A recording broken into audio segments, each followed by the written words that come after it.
Hello there. Welcome back to my albums of 2024. This is the last part of my albums of the year, and we're going to look at numbers 5 down to 1. We're going to kick off at number 5 with the return of one of my favourite bands, the Jesus Lizard, with their new album Rack. This is the first album they've done in 26 years, but it's absolutely phenomenal. A lot of people were worried about what they'd come back with, whether they'd soften their sound, but no, this is still an aggressive, noisy, absolute behemoth of a record. It's in my top 5, probably should be in everyone's top 5 because it's just an incredible record. My favourite track on here is called Falling Down. And at number 4, there's another return from a legacy act, this time The Cure with Songs of a Lost World. This is their first album in 16 years. It's their 14th album. My favourite track on here is I Can Never Say Goodbye.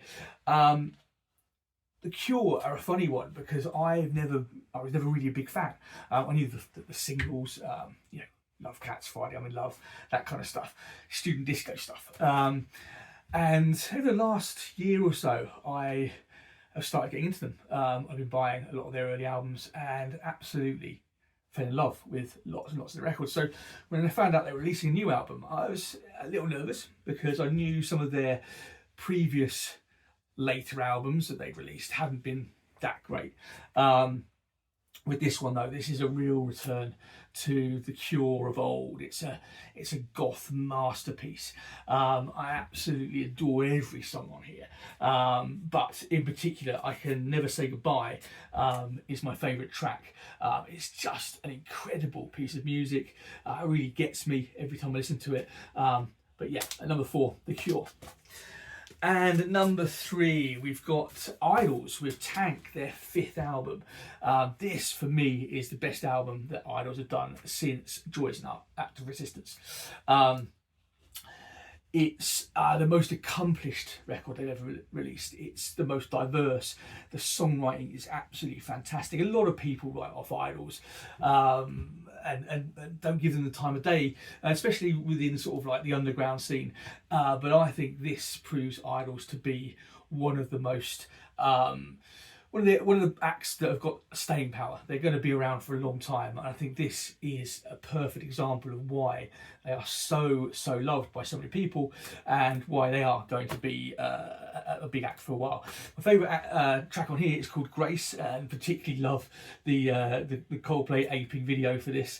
If you haven't seen it, you should check it out. AI Chris Martin singing Grace is incredible. But yeah, number 3, Idols. And number 2, my number 2 album was my number 1 for quite a while, and it's been a toss-up between 1 and 2. But number 2 is Gum and Ambrose Kenny Smith with their album Ill Times. It's a collaboration. Gum is Jay Watson from Tame Impala, from Pond. Ambrose Kenny Smith is from King Gizzard and the Lizard Wizard, a band that I've never listened to. I hate to add. I read about this album and just thought I need to check it out. Loved it from the first moment I'd heard it, but never listened to King Gizzard at all. I've listened to Tame Impala. I've got a couple of Pond albums, but I'm coming to this from sort of a place of naivety. Really, I didn't know what to expect.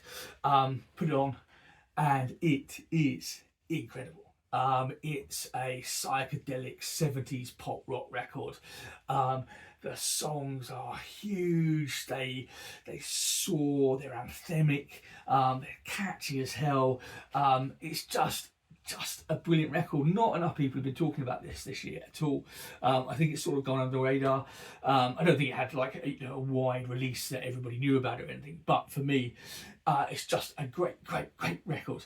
My favourite track on here is called Minor Setback, and if you're not dancing while listening to it, then you really don't have a soul, and you may as well just give up listening to music because it's just a brilliant record. So that's number 2.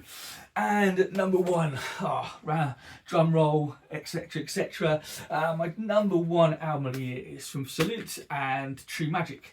This is their 2nd album. First album was a mini album. Second album is this. I went to see Salute play at King Tut's Wawa Hut recently and blew my socks off. was a great crowd in Glasgow.